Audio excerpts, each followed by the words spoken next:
আন্দোলনের কর্মসূচি হিসেবে বন্দরের সকল কার্যক্রম বন্ধ। স্বাধীন বাংলাদেশের ইতিহাসে দেশের অর্থনীতির লাইফলাইন খ্যাত প্রধান আমদানি রপ্তানি বন্দরের এমন অচলাবস্থা তৈরি হয়েছিল এনবিআর কর্মকর্তাদের আন্দোলনের অংশ হিসেবে। এবং এই আন্দোলন এমন একটা সময় শুরু হয় যখন সরকার রাষ্ট্রের অর্থনৈতিক কাঠামো সংস্কারের অংশ হিসেবে এনবিআরকে 2 ভাগ করে অধ্যাদেশ জারি করে।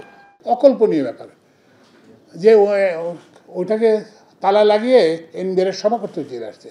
আপনাকে এটা খাতুনগঞ্জের আড়ত নাকি যে আপনার আড়ত আপনি ইচ্ছে নেই, আপনার শরীর খারাপ লাগছে, আপনি করে চলে আসবেন? কারণ আপনার এই সিদ্ধান্তের ফলে যারা এক্সপোর্টার তারা কীভাবে ক্ষতিগ্রস্ত।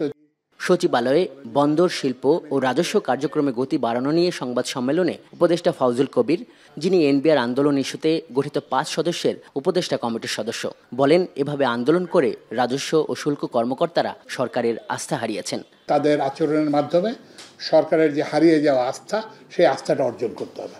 জ্বালানি উপদেষ্টা সংবাদ সম্মেলনে উঠে আসে একটি পত্রিকার প্রতিবেদন এবং এনবিআরের আন্দোলন সরকার বিরোধী আন্দোলনে রূপ দেবার ষড়যন্ত্রের কথা। প্রশ্ন করা হয়, এনবিআর কর্মকর্তাদের বাধ্যতামূলক অবসর কি তাহলে এসবের বিরুদ্ধে সরকারের ব্যবস্থা গ্রহণের অংশ?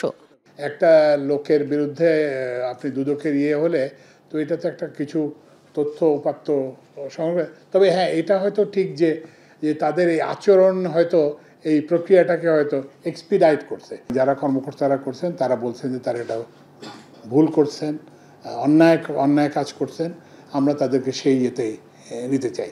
আর ওই যে যেটা বললাম যে আমরা তো একটা অন্তর্বর্তীকালীন এবং অরাজনৈতিক সরকার। এখানে উপদেষ্টা অবশ্য স্বীকার করেন অধ্যাদেশে ত্রুটি আছে এবং কিছু ধারা সংশোধন করা হবে।